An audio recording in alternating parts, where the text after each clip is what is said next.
trous noirs sont des objets célestes assez connus du grand public, mais la définition n'en est jamais vraiment claire. Comment sont-ils apparus? Peuvent-ils disparaître? Peut-on en sortir? Qu'est-ce que c'est exactement? C'est Théo qui répondra à toutes ces questions et qui fera en sorte que tout cela soit clair, contrairement aux trous noirs. Euh, Bref. Bonjour cher lecteur. On se retrouve aujourd'hui pour parler de l'un des corps célestes les plus mystérieux. Les trous noirs sont connus de tous, et pourtant, rares sont les gens qui savent ce que c'est.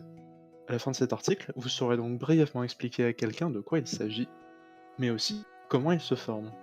Aucune connaissance n'est requise et même un enfant pourrait comprendre, alors n'hésitez pas à vous installer confortablement et bonne lecture. Cool, il a pensé à moi. Essayons d'abord de comprendre ce qu'est un trou noir. Imaginez une planète avec le diamètre de New York. Une toute petite planète donc. Maintenant imaginez que cette planète possède au minimum 10 fois la masse du Soleil. Oui, cela paraît impossible, cette si grande masse dans un si petit espace qui entraîne la formation d'un champ gravitationnel très puissant. Si puissant qu'aucune matière ne peut passer à côté sans être attirée par le trou noir. Si intense que même la lumière y est attirée. Mais alors, si la lumière est attirée, pourquoi ne voyons-nous pas de lumière dans le trou noir? Eh bien, le champ est si intense que la lumière n'a pas assez de vitesse pour ressortir, et donc ne peut pas venir jusqu'à nos yeux. Il est donc impossible de voir un trou noir, puisqu'aucune lumière n'en ressort. Le seul moyen est de détecter de la matière happée par le trou noir, car celle-ci est chauffée à de très fortes températures. Cette matière émet donc un halo lumineux qui offre la possibilité d'observer un trou noir. Toutefois, la première photo d'un trou noir ne date que du 10 avril 2019. Le trou noir se trouve dans la galaxie M87 étoiles et possède une taille définie comme supermassive. Le trou noir existe de plusieurs tailles. Cette dernière est définie en général au moment de sa création. Comment un trou noir est-il créé? Lors d'un article précédent, lien de l'article possible sur l'article précédent.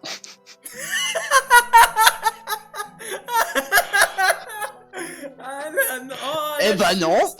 Ah la chute. Ah, le copier-coller qui fait mal. Nous avions dit qu'un trou noir Ma pouvait trigger être est créé là, moi, lors je de te le dis. l'extension des étoiles les plus massives, les géantes. Mais la question que tout le monde se pose maintenant est: qu'y a-t-il dans un trou noir? Eh bien, nous ne savons pas. En effet, puisqu'il est impossible de sortir un trou noir, nous ne savons absolument pas à quoi ça ressemble à l'intérieur. Enfin, est-ce qu'un trou noir a une durée de vie infinie?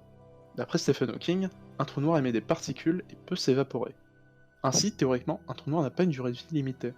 En réalité, le temps pour qu'un trou noir s'évapore est plus important que l'âge de l'univers.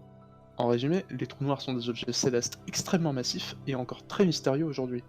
La photo a été prise par des scientifiques en 2019, leur permettant d'étudier le champ gravitationnel de celui-ci et d'en apprendre plus sur les trous noirs. C'est donc un grand pas pour les scientifiques. Je vais être honnête, j'ai juste une question, mais la question qui est peut-être très conne, hein. Donc la lumière ne peut pas s'échapper d'un trou noir. Oui. Et donc, un trou noir, c'est chaud. Donc ça émet un halo lumineux. Oui.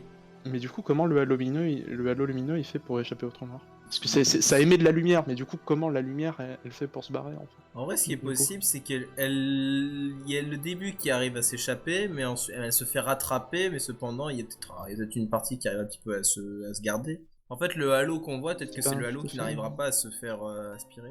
Ouais, je sais pas tout à fait. C'est une bonne question en tout cas, mais je pense que si on essaie d'y chercher, ça sera beaucoup trop technique pour nous ce soir. Il se passe quoi quand deux trous noirs fusionnent? Est-ce qu'on peut vraiment parler d'une fusion de trous noirs?